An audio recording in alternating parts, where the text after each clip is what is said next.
So we're doing a show from a hotel room in Mobile, Alabama. Welcome, everybody, to me talking on AirPods, desperately in need of a haircut. What's the name of the show? It's Thinking Out Loud, everybody. My name is Andrew Siciliano. I'm here at the 76th Reese's Senior Bowl because why not? I wanted to see some snow, so I came to New Orleans, or no, Mobile, near New Orleans. Actually, all the snow is melted. Thankfully, here in lower Alabama, they had 8 inches a week ago. There's no Mardi Gras overlapping with the Senior Bowl this year, which is utterly fantastic.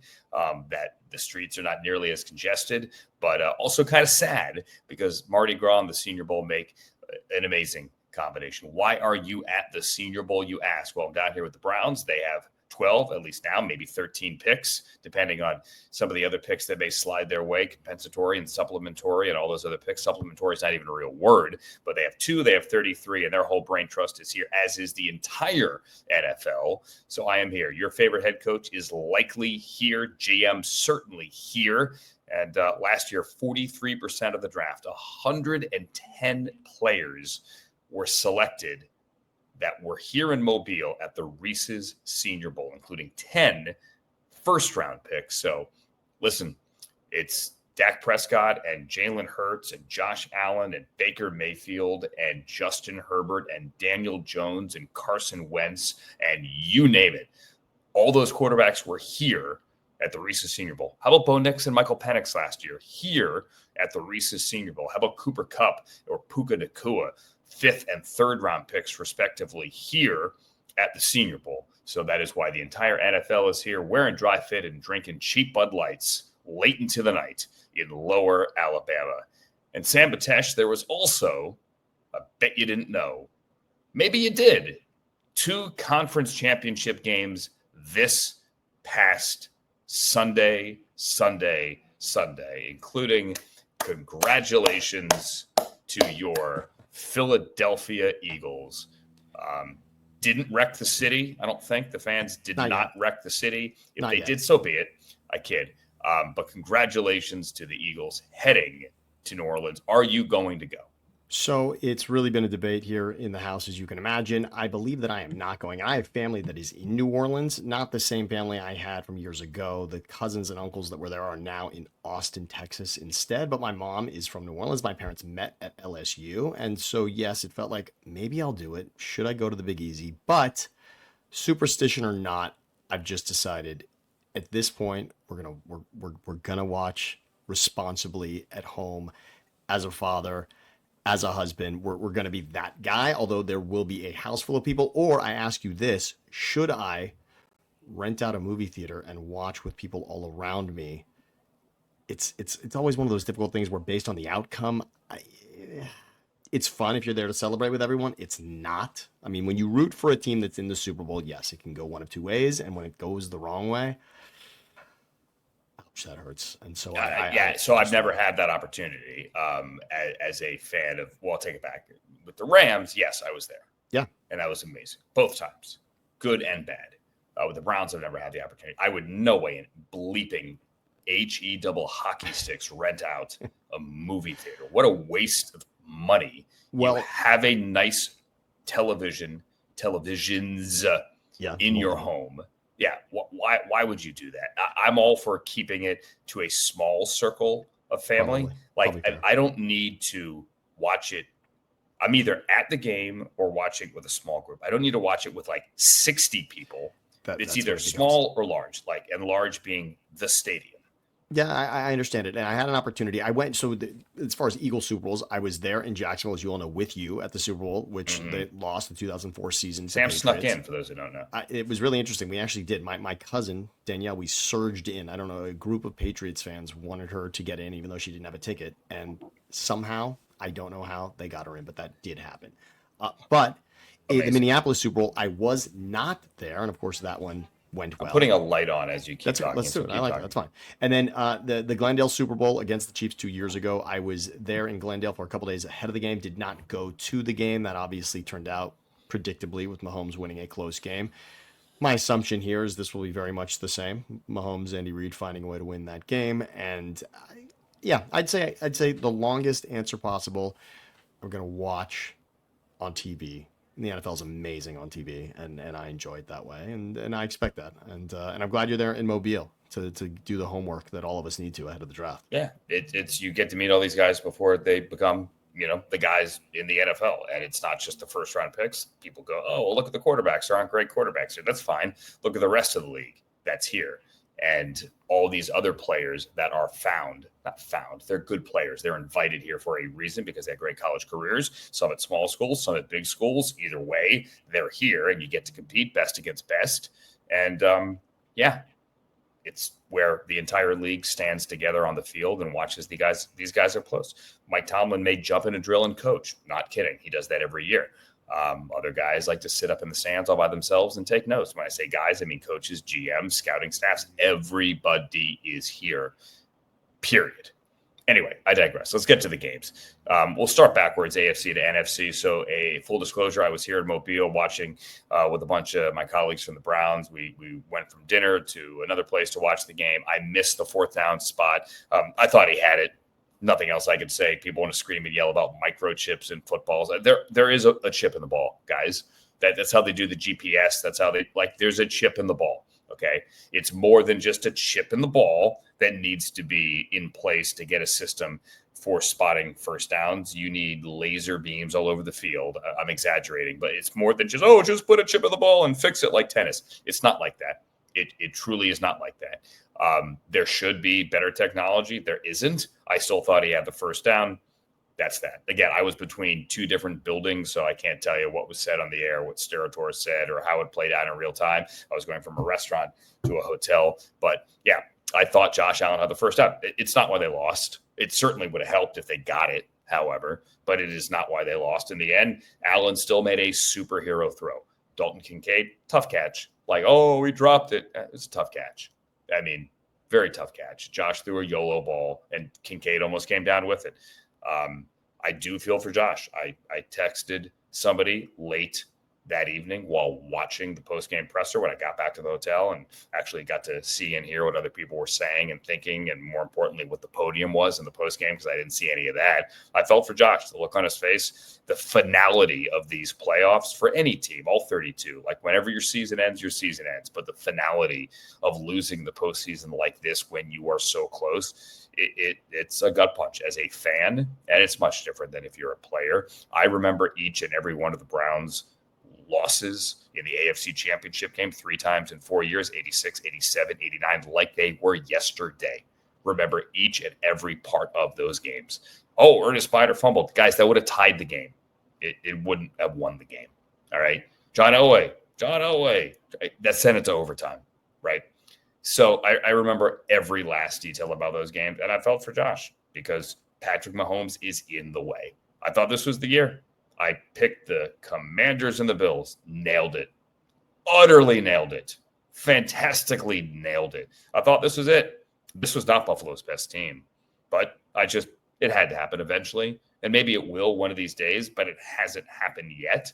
And honestly, the Rust Belt I hate the phrase Rust Belt speaks, I don't like the term nor the connotation, but Detroit, Cleveland, Buffalo, one of them's got to get one. Lions came close last year, not as close this year. Buffalo is seemingly close every year. Cleveland in 2020 basically had the Chiefs beaten at Arrowhead in the divisional round, and they couldn't finish the deal when Mahomes was out of the game. And it was Chad Henne who got the key fourth down conversion on a Tyreek Hill little end around. One of those teams has got to break through for the sake of humanity and for the sake, I think, of just a collective fandom there between those 3 towns, the Lake Erie corridor, if you will, that deserve one of these. I know the Bills made their 4 with Jim Kelly and lost them all. I get it. The Browns in that era as well, 3 times the bridesmaid in the AFC Championship game. At least one of those, I know they would have won if they had made it. Maybe not in 89, they wouldn't have made it. In 86, I think they would have won. I feel for you Bills fans, and I feel for Josh, who is going to win one of these days because he's too good to not win. When? I don't know. I hope it's sometime soon because I want it for him. I want it for that town, and they deserve it. They truly, truly deserve it. It felt, I'm not going to say it felt like this year necessarily, but the way that the Bills beat the Ravens, it felt like this could happen. Forget about the regular season win, which we know that's happened a few times. Regular season win from Josh Allen did not equate to postseason win against Patrick Mahomes. Two things, though. The Spagnuolo blitz on the 4th and 5 was an incredible call, and Yeah, he's a great coach. Ultimately won the game. I know there are a lot of people talking about the officiating, and I just want to say the Chiefs are the best coached team. They execute brilliantly. You have to play perfectly to beat them. I do want to say that every quarterback coach and every offensive coordinator in the league should run the tape of what Josh Allen did on 4th and 5 when he was completely out of that play. I mean, he's taken out of that play immediately by the blitz. To throw the ball into the middle of the field to give your team a chance in that situation was an epic athletic play. Absolutely. Even to make it close, yes, the Kincaid thing makes it heartbreaking that he was even that close to getting it. But again, taking a sack there or throwing the ball out of bounds, which many quarterbacks do in that situation, because obviously you panic. I mean, the defense is in your face. You don't know what to do. You can't throw it out of bounds. It's 4th down. Because it's 4th down, just throw it up like a punt and see what happens. And ultimately, that was a special play there. But you mentioned my only thought about this whole thing, now 2 days removed from the game. Josh Allen, is it one of those, is this going to be Karl Malone, Patrick Ewing, you played in the era of Michael Jordan, and sorry, but you will just be sort of incredible in the town that you came from and never sort of on that pedestal in that way? He may still very well have, Josh Allen, a Hall of Fame career and never get past Mahomes. That could happen. And I guess I'm asking you in a way, but more hypothetical. Don't we think eventually Josh Allen will break through? I mean, Peyton Manning, right? Peyton Manning couldn't beat Belichick and Brady, couldn't beat, Brady, it's obviously not a head-to-head. It's not even fair. And the Belichick defense was stifling Peyton Manning early on in those matchups. But that AFC Championship in Indy changed everything theoretically. I mean, that was Peyton breaking through. Eventually he beats the Bears in that Super Bowl and then gets another one with the Broncos and is this, it changed everything to break through. And we think Josh Allen will do that, right? No, I think he will. And look, maybe he beats them. I assume he will one of these days. Or listen, not wishing injury upon anything. Maybe the Chiefs have a Matt Castle situation one day, right? And then maybe that happens. Or maybe Pat's got to miss 6 weeks in the middle of the season for whatever reason, and they don't have home field, right? Maybe it's one of those. But guess what? They didn't have home field last year, and they went on the road, and they won in Baltimore when everyone thought the Ravens were finally going to do it, and somebody would finally knock them off. He's a sorcerer. He practices the dark arts. And I'll say it 1,000 times, and Daniel Jeremiah said it best last week. They have gone from a team with a dynamic offense and an opportunistic defense to a team with a dynamic defense and an opportunistic offense. James Cook, the play he made on 4th down, levitate, it's one of the best plays you'll ever see made by a running back. I think it's the best play of the postseason to this point, certainly for this season. Unbelievable. Sure. Like you said, it could be ever, but to do all of those things with your body on a play that was have to have it or nothing. I mean, that's 4th and goal, and you've got to get in. That's wow. And if Kincaid caught that ball, this is a different conversation.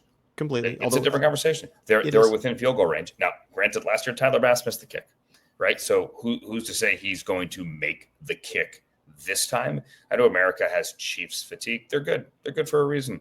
But, get away, please. Stop it with the officials and the Taylor switch. Just move on. He's as Josh Allen said, to be the best, you got to beat the best, and we have not. Period.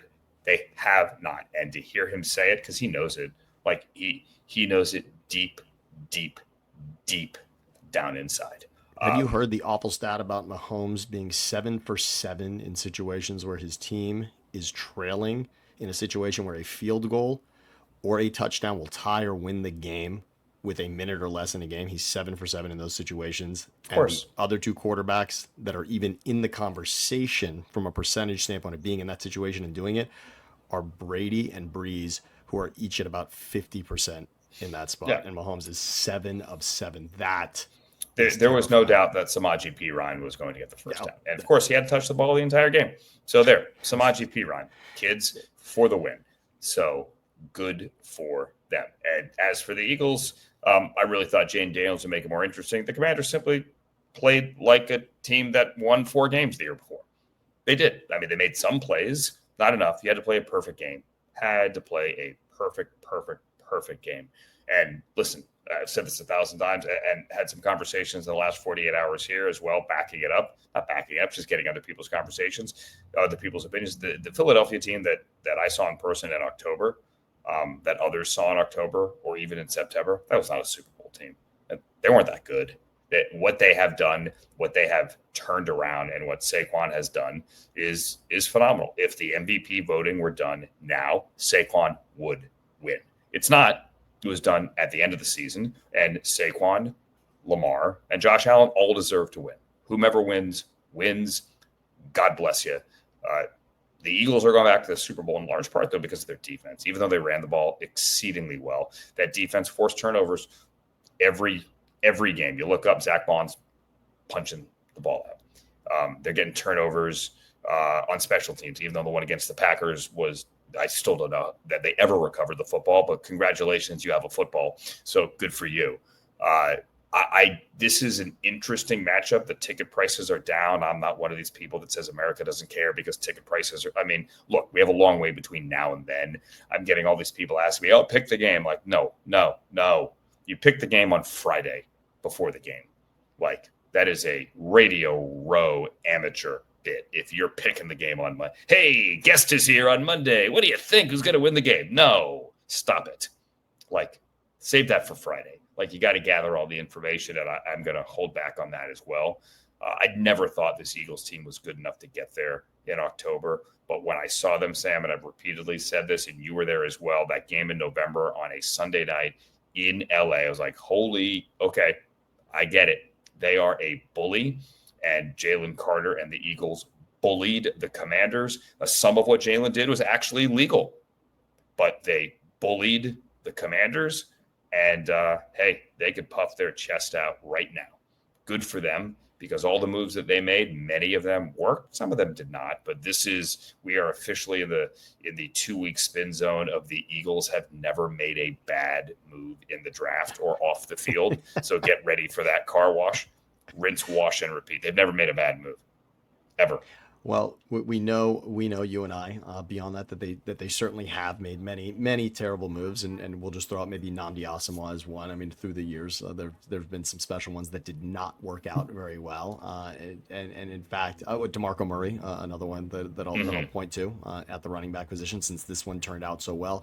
I'll only say this: it was surprising. If you ask, if 100 years from now, if you say which team scored the most points in a championship game of all time, that it was this year's Eagles teams. 55. I'd be surprised that they were the 55 on this. And of course, in 100 years, there will be many more than that. But that was surprising. The 7 rushing touchdowns. I guess my favorite stat I heard from that is that the Cowboys rushed for 6 touchdowns all season, and the Eagles ran for 7 on Sunday against the Commanders.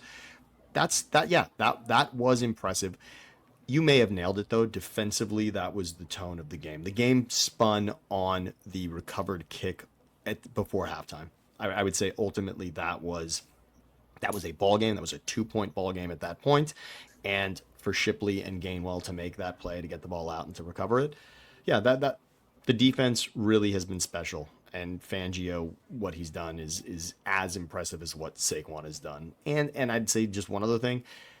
It's interesting that of course the Commanders and the Rams for that told themselves all week heading into the game, we're not going to let Saquon beat us. And of course the Commanders are thinking that's not going to happen. For the first play from scrimmage for the Eagles, after an 18-play drive from the Commanders, which was, by the way, the greatest drive against the Eagles this season from a number of plays standpoint, for Saquon to rip that touchdown there he's on another level. Bobby Wagner took out his own man. Yes, exactly. Yeah.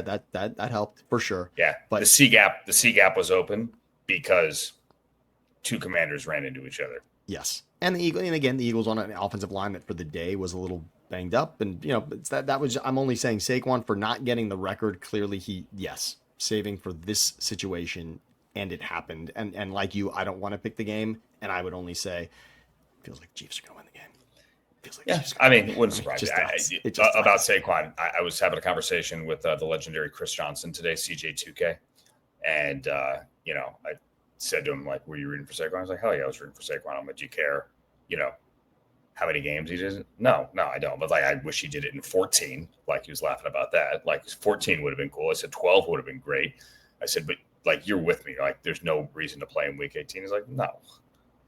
I mean, record would have been great, but absolutely, do I get it? Like if he played, he played. But no, it totally makes sense. And you know what? Not enough people have him. said it. There is the Eagles did rush for the most yards by a team in the history of the game. There is, I mean, it doesn't get mentioned. I understand it's not an individual accomplishment, but the Eagles did rush for more yards than any team ever has in one season. Yes, caveat 17 games, but still impressive, still something. And as a team, something they can hang their hat on, sure. Yeah, no, 100%. So that's that. There's the Brian Schottenheimer thing. I feel for Brian Schottenheimer a little bit. I'm happy for him. There are plenty of people here in Mobile that are happy for Brian Schottenheimer, truly, and in that Cowboys building as well. I do think that this Schottenheimer hire speaks a little bit to, I don't know, not that they didn't want Kellen Moore, but I think Dak felt comfortable with Brian Schottenheimer, and I think that carried a lot of weight in this thing. I'll say it was one of the more awkward press conferences I've seen in a long time. And that is a pretty high bar. After introducing everybody, the first question I believe was from Calvin Watkins, although correct me if I'm wrong.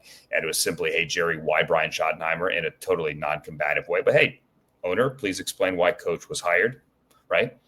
And Jerry basically went off for 12 minutes defending himself, and that basically, I've made a lot of really good hires. I like taking risks. Cut me some slack. I know what the bleep I'm doing. All the while sitting next to Brian Schottenheimer, motioning to him, saying, this is the biggest risk I've ever taken. Like, you thought Shad and Trent Baalke was awkward. This was just like, oh boy. Like, he can hear you, right? All the while, he's saying wonderful things about Schottenheimer, his family, and his legacy. And I thought it was great when Brian obviously mentioned his father and what his father would say to him right now. Like, that got me right here. That was awesome. Awesome. And so I wish him well. It's one of those ones you're kind of scratching your head, though. Like, man, I hope this doesn't turn south quickly, because then what? And now as we sit here, we still don't have a Saints head coach, amazingly. My gut tells me Kellen Moore, but I don't know that for certain. Yeah, this was interesting. It felt defensive, the press conference, I would say. I only watched the first answer, and then I had to go do something. But those first 12 minutes, I was like, oh boy. It did. It felt defensive. And Jerry, I'll say this much. It felt maybe more bold of a choice. As much as he was in-house, Schottenheimer felt like a bold choice for the Cowboys. The Cowboys have gone with what I would consider obvious moves in the past, or big names in Parcells. And this felt in-house, but special, a guy that not everyone was after. 2 points I'll make. Kellen Moore, there are some out there. I read an article that the Eagles put up 55 points. Kellen Moore was like proving a point to the Cowboys. How dare you not pick me? And he was showing, yes, here's what my offense can do. That's adorable. I can't imagine the Commanders were willing to play a part in that. But Schottenheimer, I'm surprised it wasn't Kellen. The Saints now are apparently flying in to see Kellen Moore. So they're more than a Zoom interview. They're making sure, I think, that he's going to be their guy, to your point. And the Schottenheimer thing with what Jerry Jones did, it was as if he was trying to get ahead of everyone who was going to say, how could it be Schottenheimer? This doesn't feel like a Cowboys level hire. This isn't the hot name that everyone's after. Deion Sanders feels like a Cowboys type of move. And once you have that rumor of Deion, or not just a rumor, once you have a conversation with Deion, I think Schottenheimer is then something that you have to explain. Not that Deion was necessarily there and didn't take the deal, but you do have to explain why Schottenheimer made so much sense, especially since if he was right there and you knew it the whole time, why all of this. And, they spoke to Leslie Frazier, obviously Kellen Moore, as we said, the Deion thing. I mean, there were other conversations that were had, but this is an interesting one. And unfortunately, Schottenheimer in Seattle, Andrew, you were a little closer to that. I think that Schottenheimer chapter was a pretty good one. Most people would agree that the Schottenheimer in Seattle. I'd say the Jets thing is, there was a lot of up and down there with Schottenheimer for the Jets. I don't think people were really necessarily relishing those offenses per se, but the Seattle thing went well. I'm surprised at Schottenheimer, and it does make me think the line of the press conference that we should be taking away more so from Jerry was Brian understands Marty, his dad, went to 3 AFC championships and never won one. And he is saying, I am going to win one for dad. Yeah, I'm going to break thought that was through awesome. and do that. That was awesome. That was awesome to hear. It truly was. And my final thought on this is Jerry does need to say what he said. Like, hey, guys, trust me. Like, I know what I'm doing, and I'm taking a risk, and I think this is an awesome risk to take because I'm betting on the person, and this is a great person. Say that. It just didn't need to be 12 minutes. He was asked, why are you hiring Brian Schottenheimer? And he said, I don't want to make this about myself, but, and then went on for about 10 minutes and said, I always wanted to be a coach, but I wanted to drive a bigger car and own my own airplane. If I knew now what I had to pay coaches, I would have been a coach. And you're like, oh boy.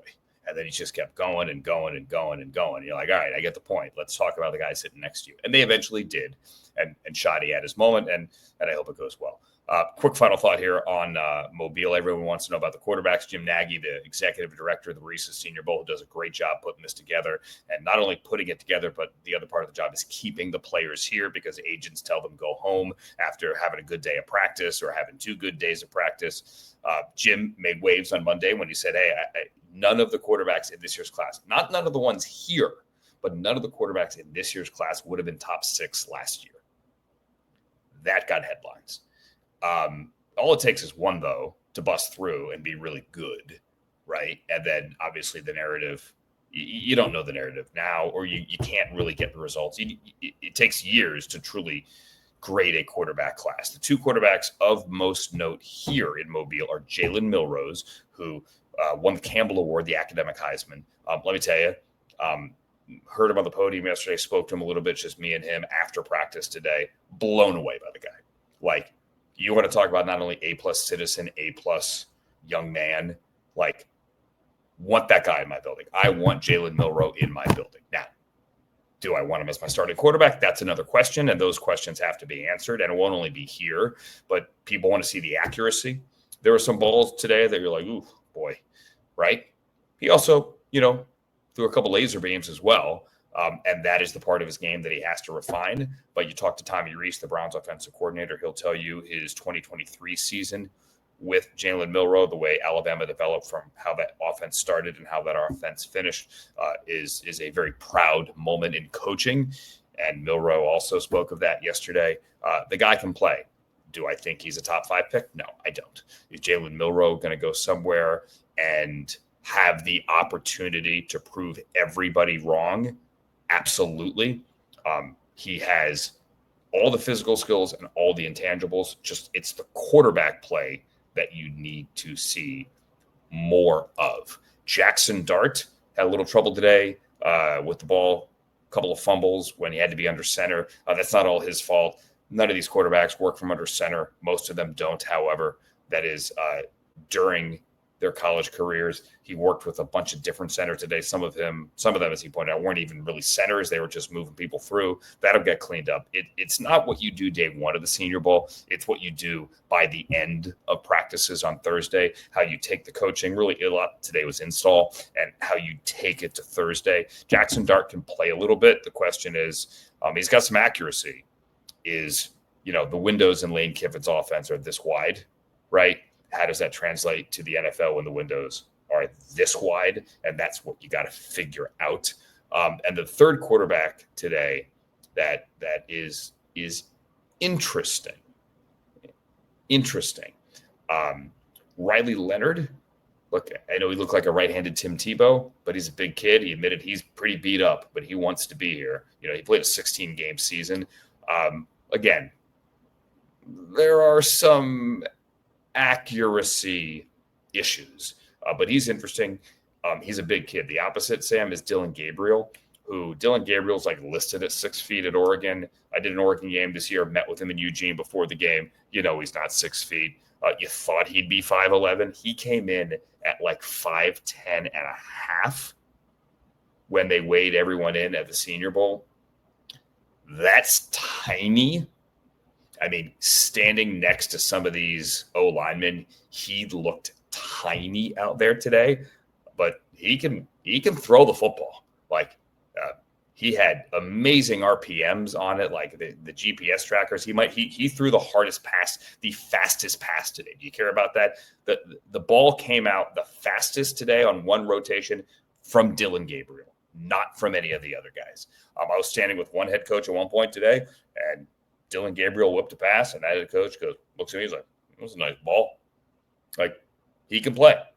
He's 5'10" and a half. However, and that is a legitimate issue. I know you're not here. I know you're not throwing quarterback opinions down, watching on NFL Network all day long, but like, those are the names to follow.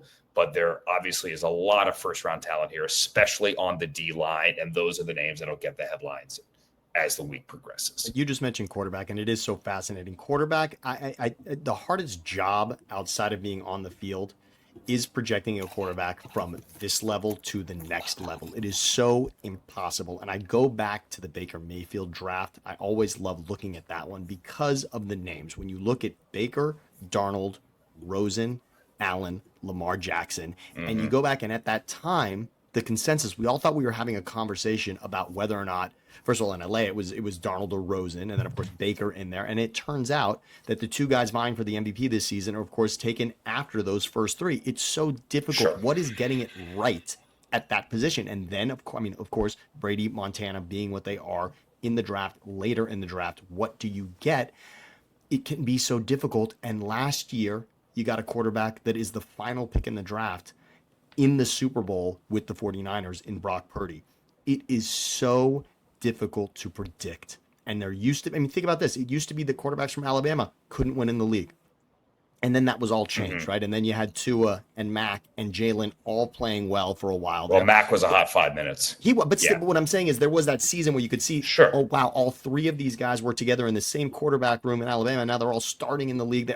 Look, they all went to the playoffs, right? Technically, Mac, Tua, and Jalen all took a team to the playoffs. That we can certainly say that definitively. It's just funny. Sometimes it's, wow, you need the guy from Wyoming. And then sometimes, oh, no, you need the guy with the pedigree, C.J. Stroud from an Ohio State. It's just, there is no science to it. And it's why what you're doing at the Senior Bowl, and then, of course, what happens at the Combine, there is just something to it. And when you hear Belichick talk about, or Parcells even, remember Parcells? He used to measure knees and legs for offensive linemen. There's just such a science to it. And yet, in the end, it really just feels impossible. No, and measuring, is part of it. Like, what is Dylan Gabriel's actual height? Like, you get media guide heights and you get school heights and weights. But then you have what is it actually? And that's always a huge part of the draft process. And sometimes you get stunned, like Deion Walker, the defensive tackle, defensive tackle for Kentucky, was listed at 6'6" and 345 by Kentucky. 6'6", 345. Okay. He checked in at 6'7", 345. Like, he's actually taller than Kentucky listed him. He's that big. And then hand size is a big deal. Jalen Milrose has little tiny hands.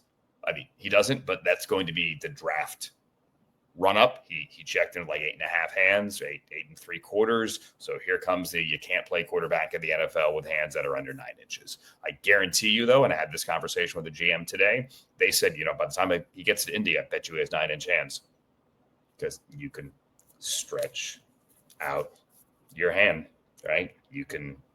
That's a thing. Some hands are measured differently. Some guys, sometimes the guy in Indy measures it differently than the guy here. But that is now a thing. I shook Jalen Milrose's hand. He has a firm handshake. I can confirm. Nice guy. All right, so that's going to do it from here. And, thanks for, dealing with my spacious, beautiful, luxurious hotel. And, Sam, Mobile misses you. You got to come to Mobile one of these days. I will join you one day. Look, from the backdrop, I can tell it's spectacular. Did you get your meal? I believe you talked about what it's like to travel there and get your Mobile meal every time in the same way. No, but I do have to go because dinner is in 20 minutes. And I got to hop in the shower. But I have not had a good meal yet in Mobile. I promise that good meal will be reported upon on the very next edition of Thinking Out Loud. So long.